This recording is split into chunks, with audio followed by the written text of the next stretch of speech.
Welcome. Welcome, everyone. Good evening, or good afternoon, or good morning to you, whatever part of the world you might be. This is the Tuesday Tune In, and that means that we're going to have about half an hour of guided meditation, and then I'll offer some Dhamma reflection for about half an hour, and then we'll have some time for Q&A at the end. And this evening, I thought I would just go ahead and start us off with a very simple breath meditation. And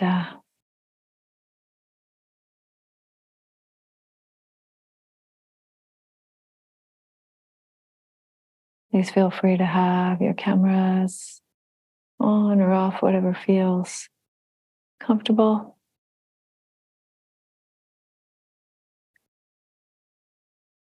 I like to begin by rocking the body just a bit, loosen up any tension, any tendency to lean in one direction or another.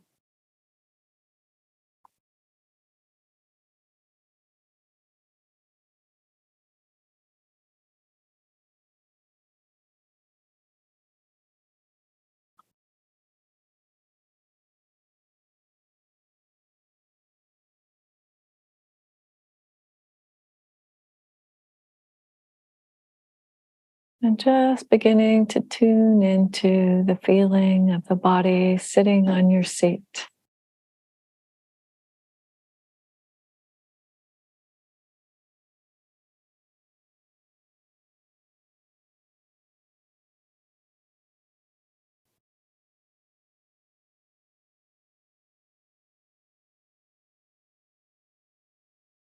Allowing the mind to just do what it needs to do, thoughts flowing through.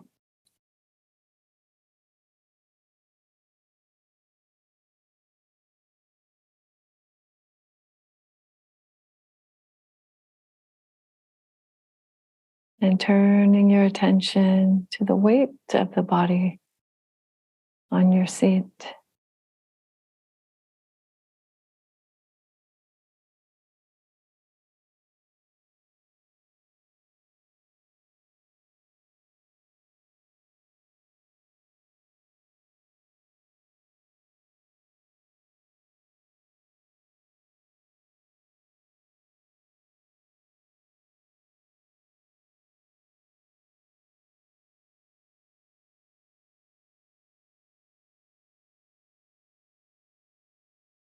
And from that stable, steady base,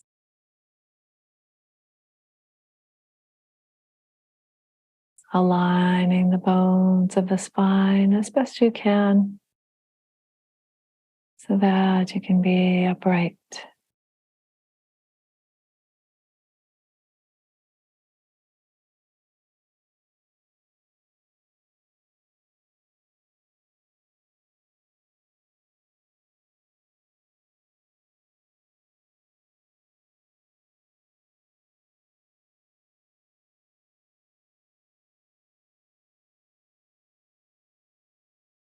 Feeling that alignment all the way up through the neck and the head gently resting on top of the spine.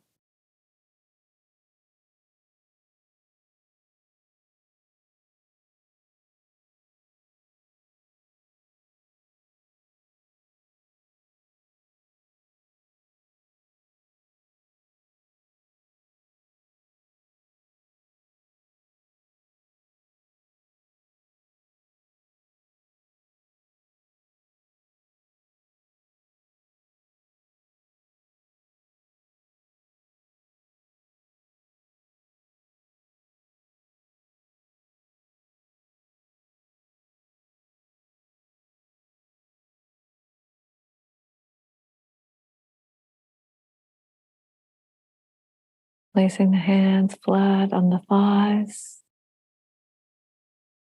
If you need to lower the energy, or gathering them together in your lap. right hand over left hand to gather together the energy.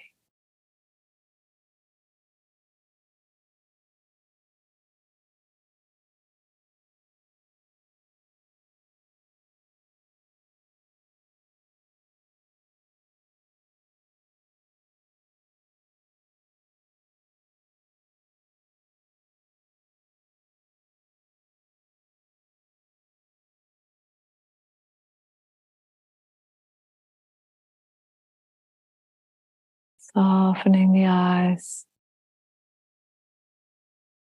softening the mouth.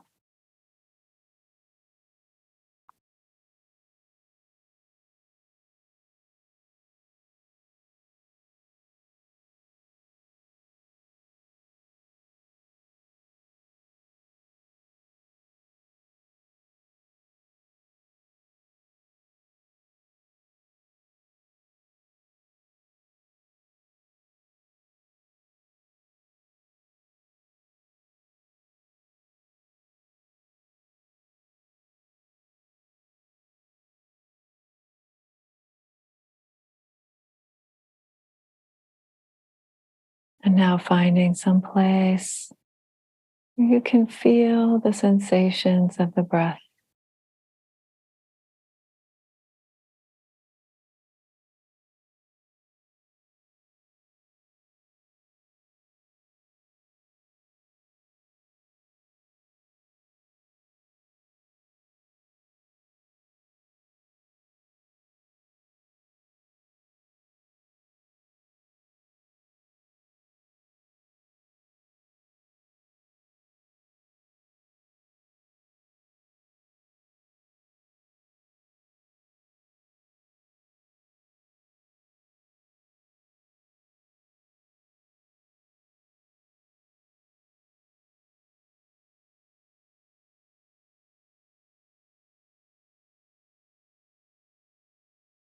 If you find that you want to control the breath or that you become tight around it,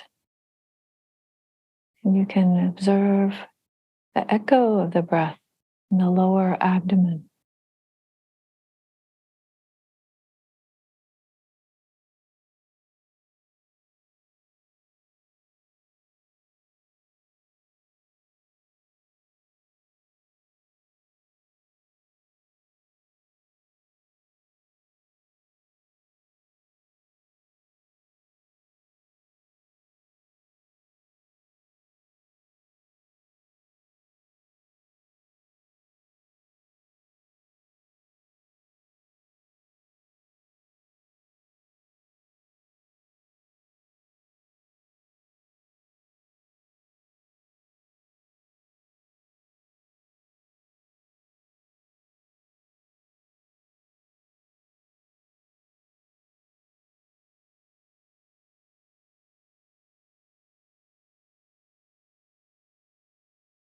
Still allowing thoughts and other sensations to just come and go in the background. And observing the breath, particularly noting those pauses in between the inhalation and the exhalation.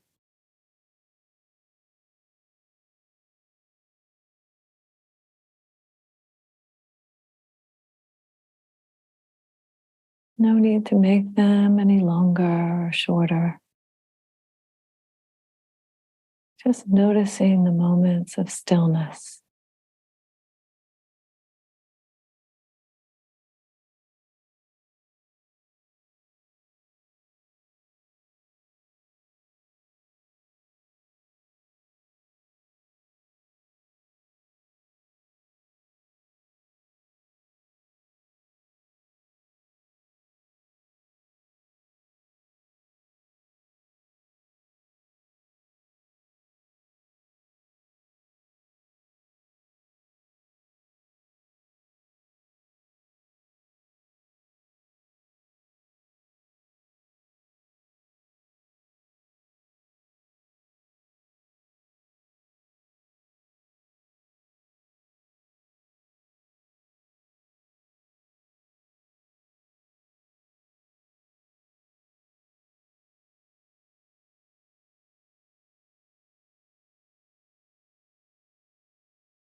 Staying curious about the breath.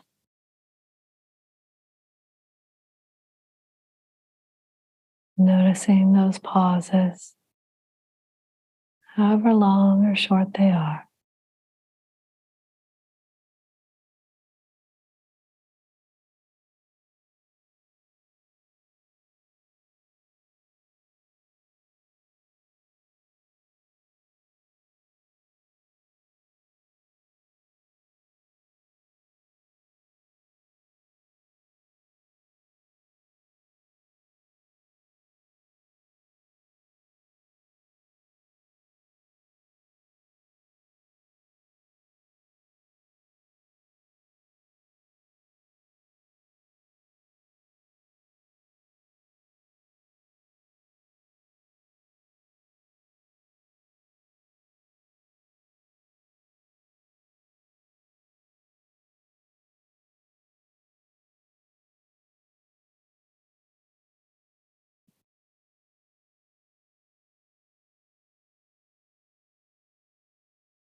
Observing the breath, breathing the body.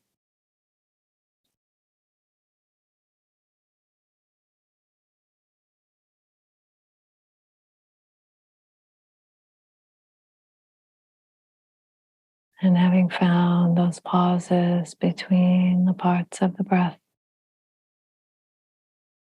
also noticing the beginnings of each part, each pause ending with a shift, with a beginning.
And having observed the pauses between the breaths and the beginnings of each part of the breath, perhaps the mind is willing to ride along for the length of the breath, to follow along all the way from each beginning until the next pause.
Coming back again and again to the breath, breathing the body.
So that was our meditation practice for this evening.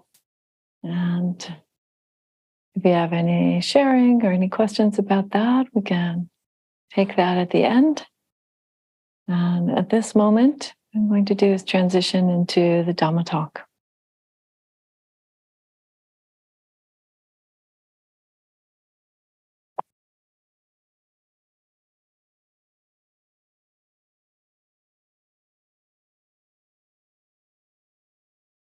Namo tassa bhagavato arahato samma sambuddhassa.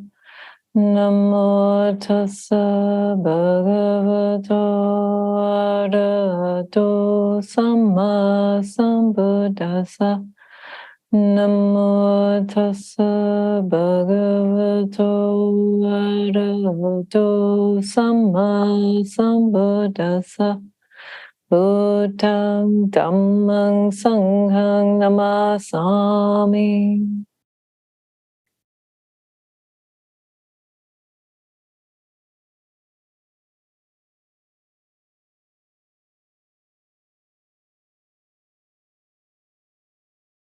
So this evening, I would like to begin a series of talks on these Tuesday evenings on the 7 factors of awakening. So I'm going to be going through each one of the factors each week. And You, of course, don't need to have been here for all of them in order to benefit from the talk, but just so that you know a little bit about what's coming up in future weeks.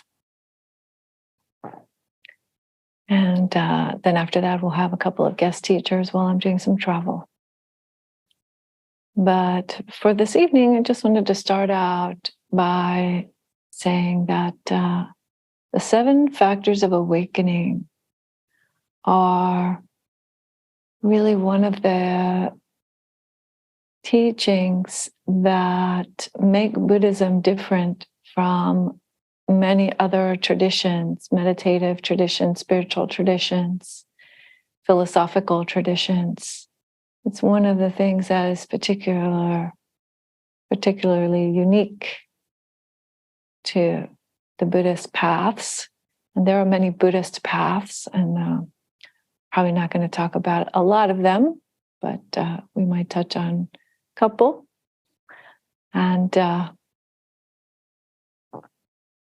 but the 7 factors, just to name them first of all, and then talk about why it's important to talk about them.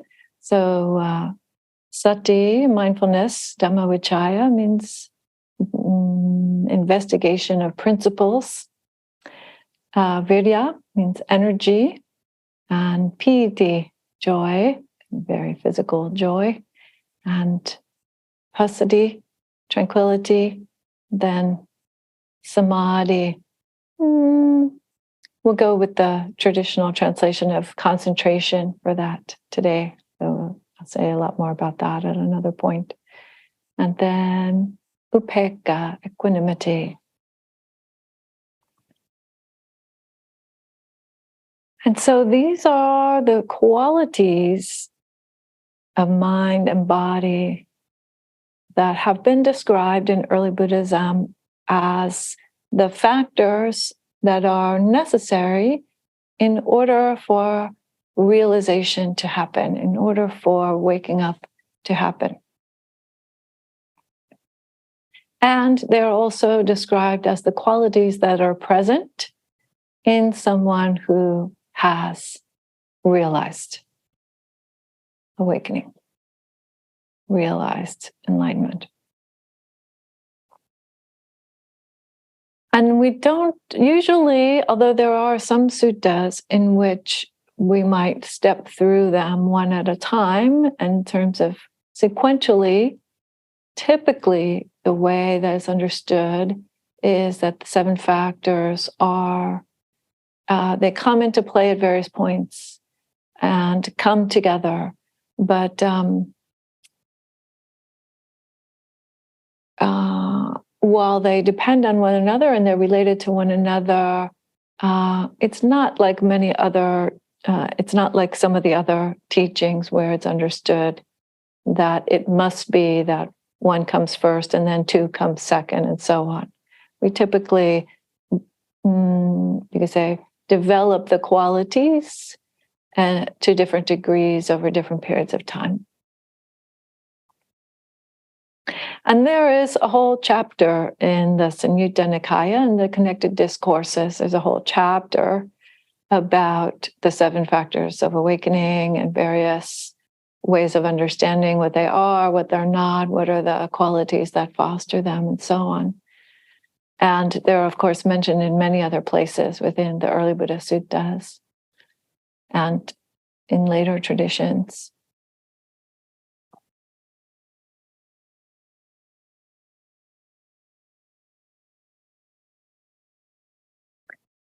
But one way to think about how to practice with the 7 factors that I find is particularly helpful and particularly, I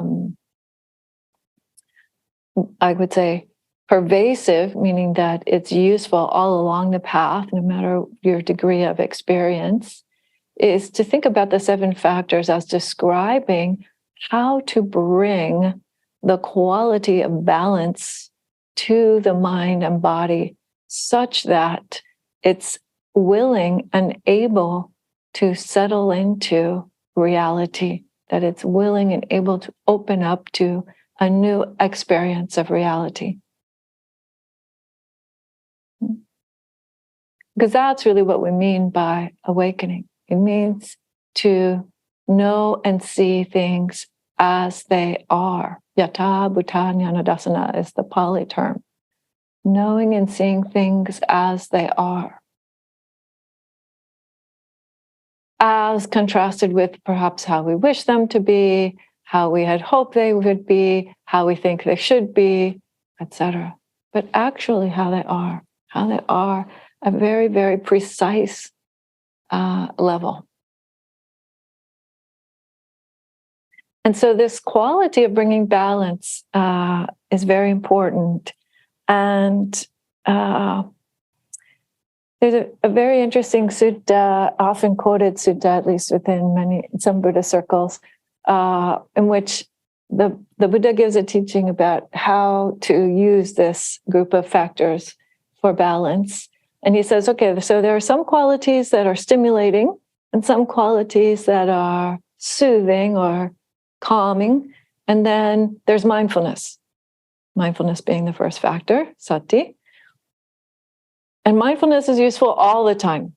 Whether you need stimulating or you need calming, mindfulness is useful all the time. And why would that teaching be given? Why would the Buddha have said such a thing? We have to think about that. We have to ask ourselves that. I would propose that is because until we are actually mindful of what's happening, we can't actually practice with it. We can't actually even know it, what it is, if we're not actually paying attention. So what do we mean? What's meant by this word mindfulness?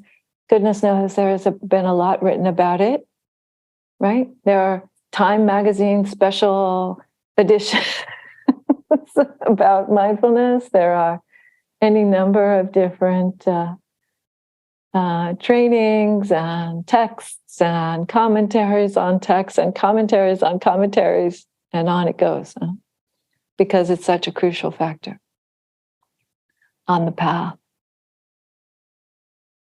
And so to give a very simple, to put forth a very simple definition, and then I'll give it hopefully some more nuance or some more shades of meaning, could initially think about mindfulness as being as attention in a receptive, non-judgmental way to phenomena in the present moment. Attention, directed attention to phenomena in the present moment, but in a receptive way, in a non-judgmental way, in a way that is receiving the presence of that phenomena.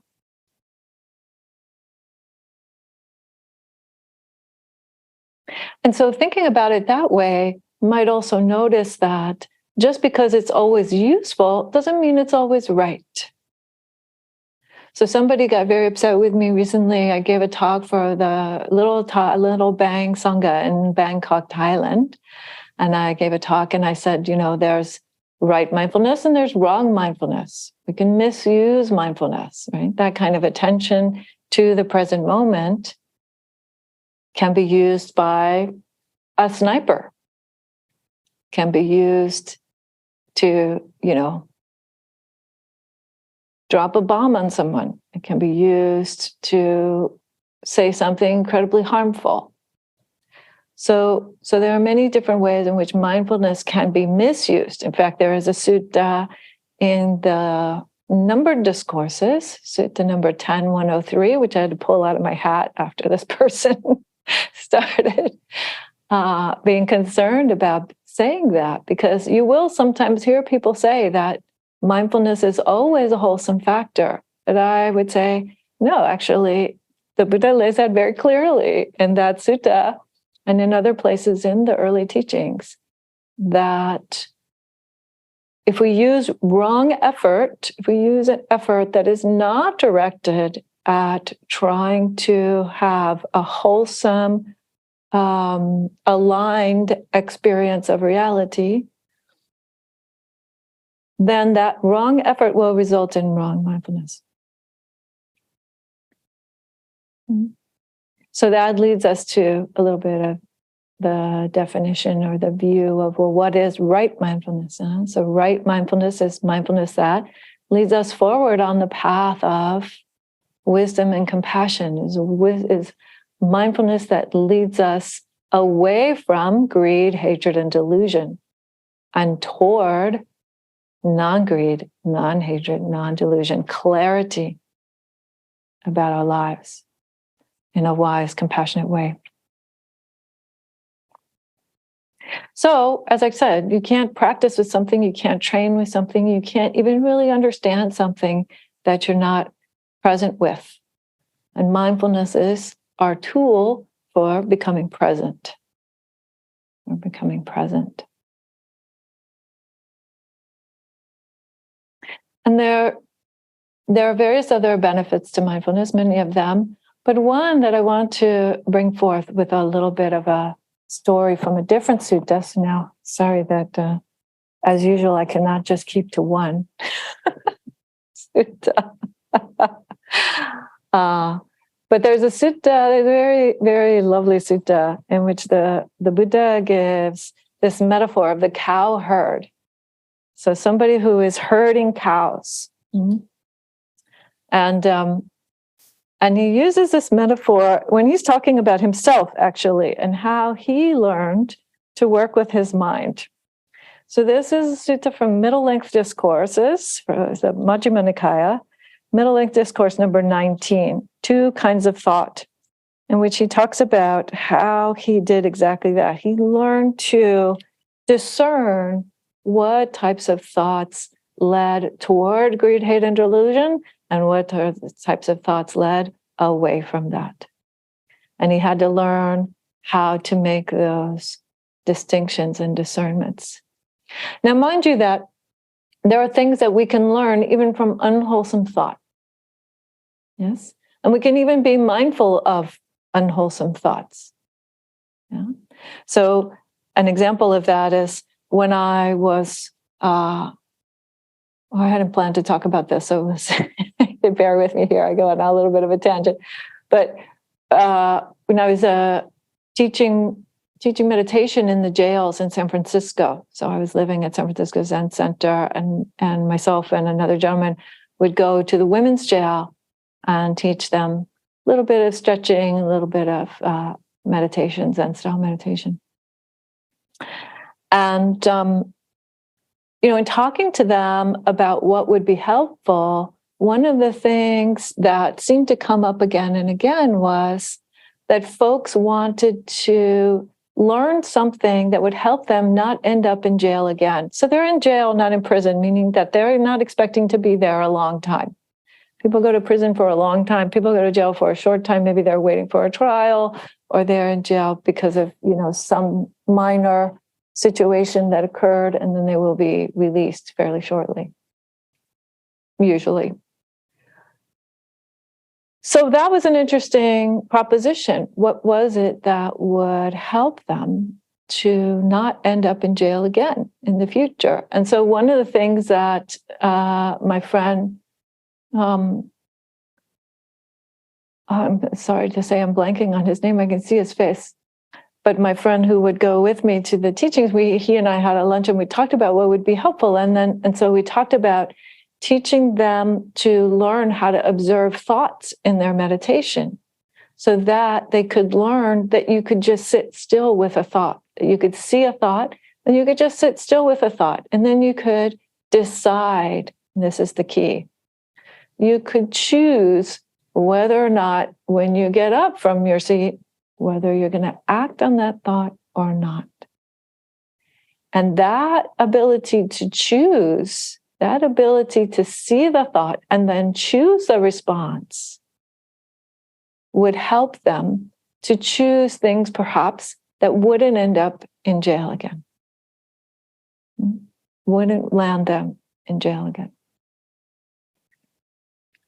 And that went over well. That seemed to be something that the women felt was very helpful. And it was a good learning for me in terms of, practical ways of thinking about what we do when we are on the cushion and when we get up off the cushion. what we do with our practice.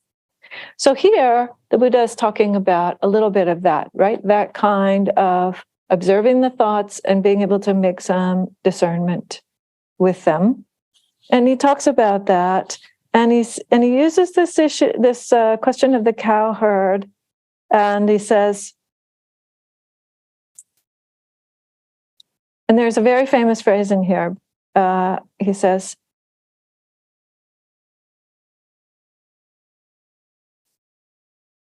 so when he saw thoughts that lead to his own affliction or the affliction of others or both, he would try to abandon it, try to do away with it, try to let it go. And same thing with cruelty. And so sense desire, cruelty, and harming, thoughts of greed. So he would take these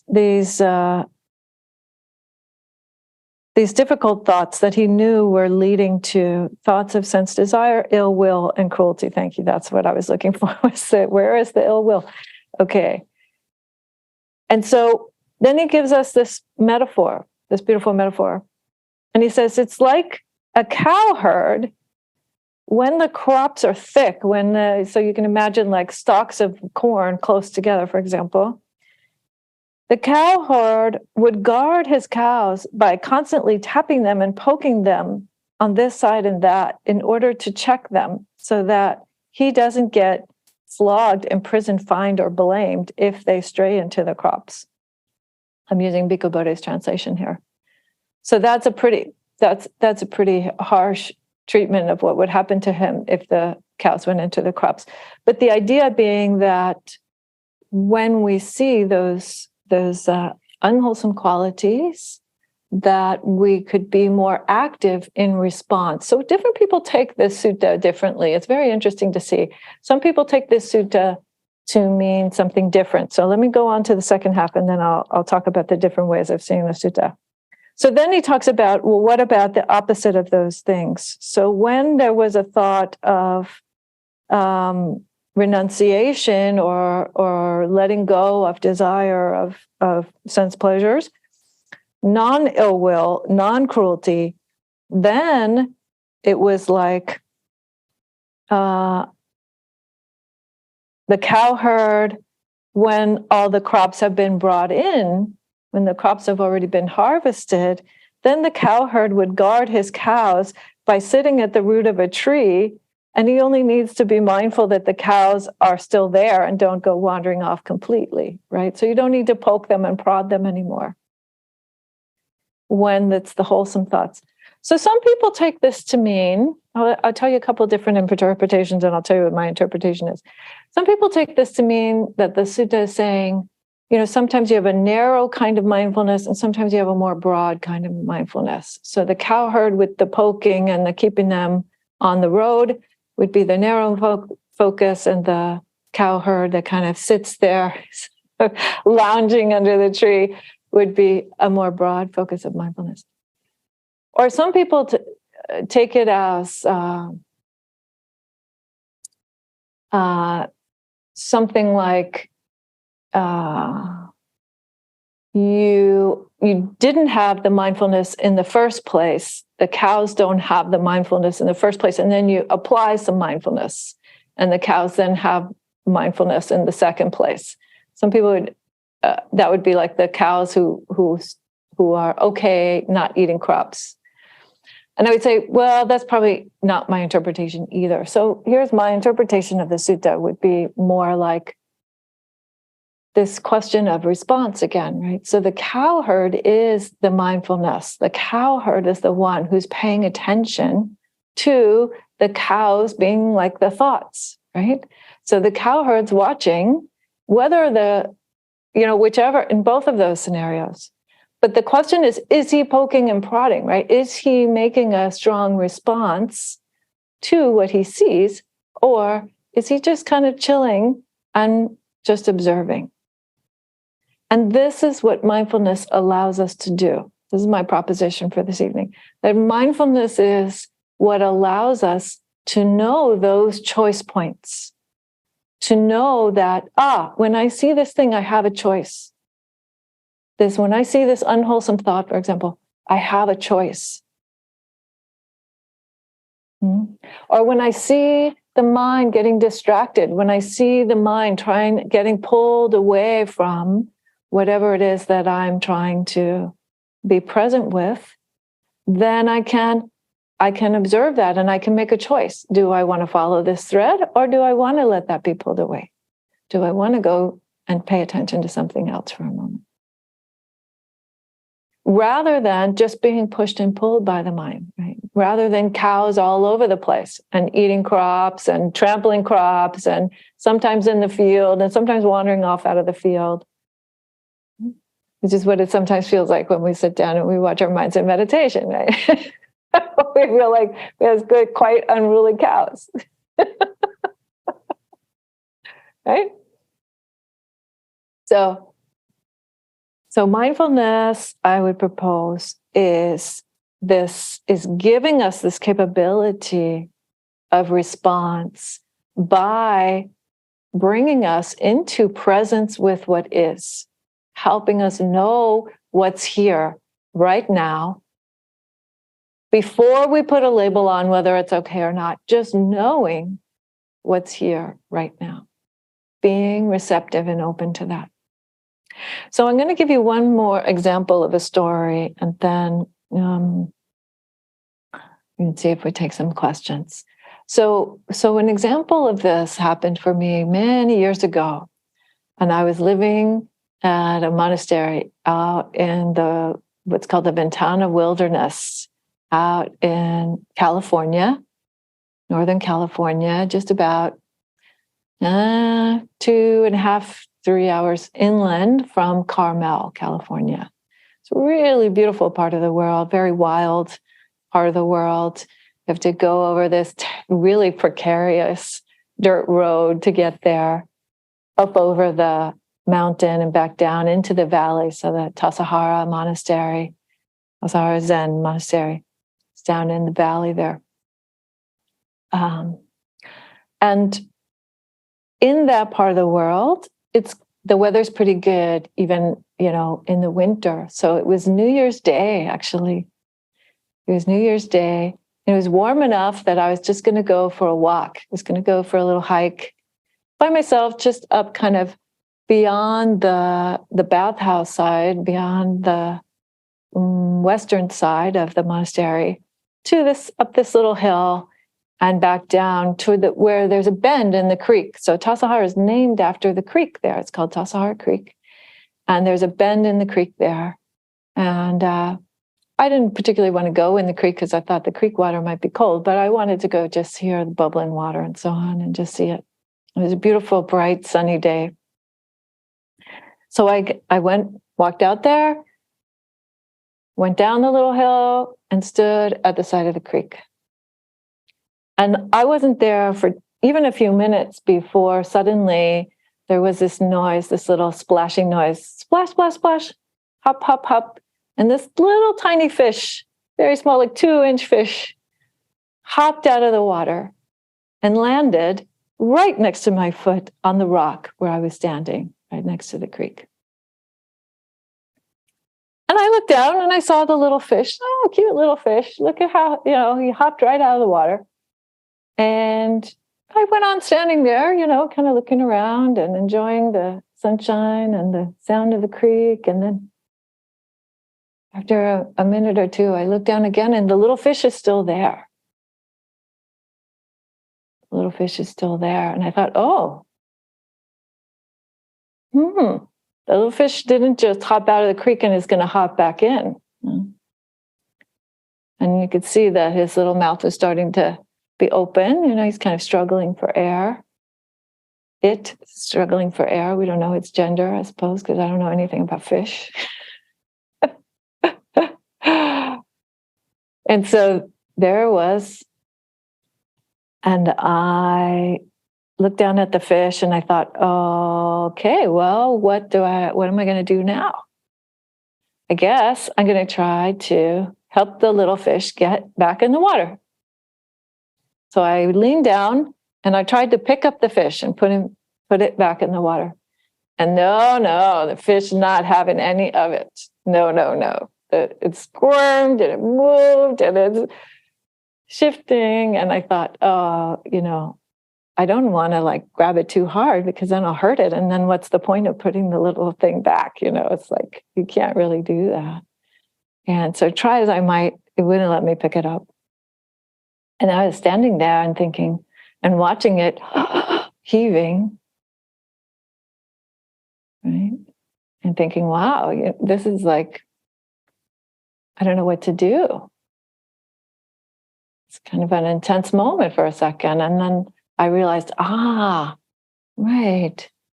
Let me think about this from the fish's perspective. So what is it that fish need? Fish need water, right? That's clear. That's why I'm trying to help it get back in the water. Fish need water. And then I realized, that's what it is. Yeah? That even though I am, bigger than the fish and arguably stronger than the fish and arguably probably slightly more intelligent than the fish, I can't just do it my way. I have to let the fish do it the fish's way. So I scooped up some water and I swished the water and the fish all in one whoosh across the little stone. And yay, the fish kind of swam right up onto the little bit of water there and swam right back into the creek. Yay, happy moment. A win.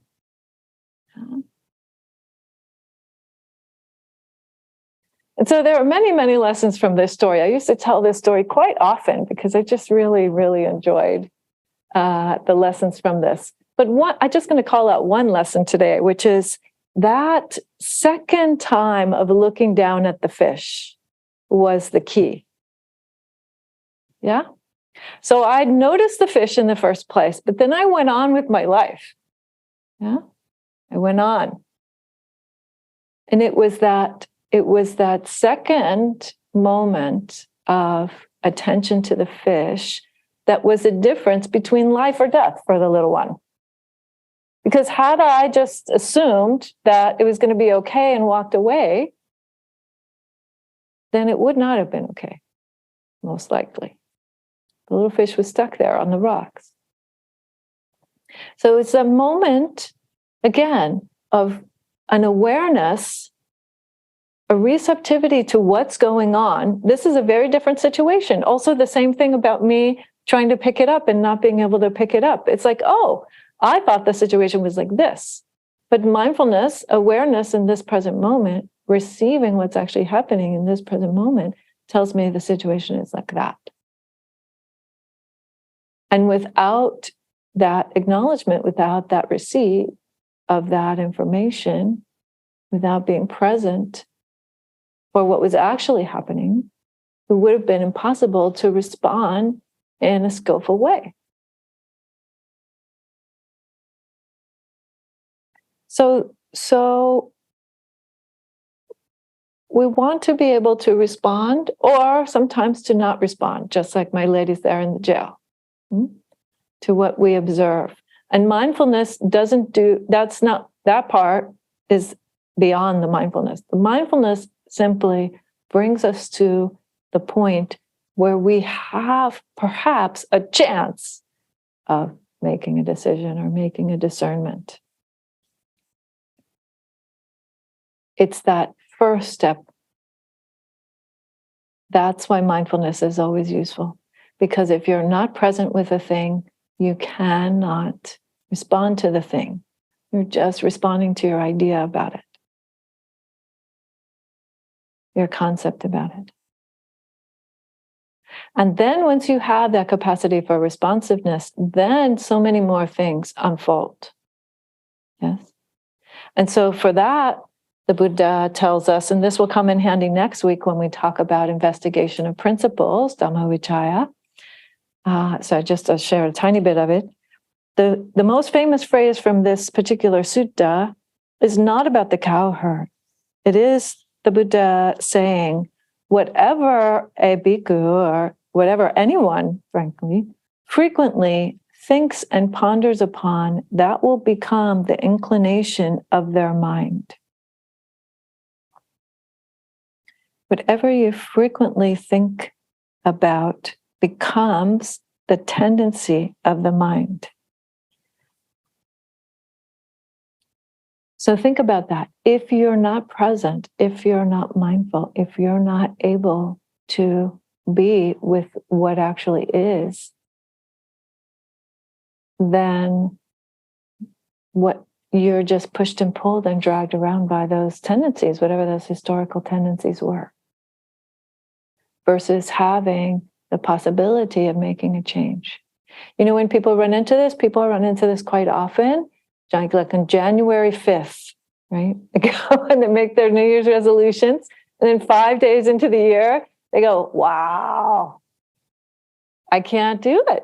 I can't do it, even if I wanted to do it, because the tendency is so strong and there isn't this development of the possibility of discernment.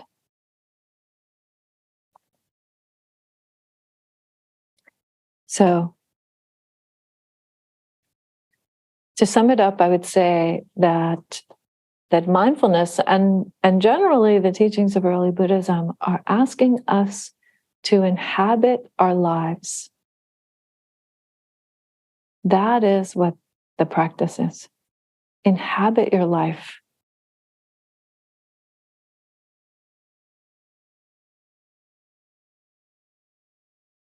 Thank you for your attention.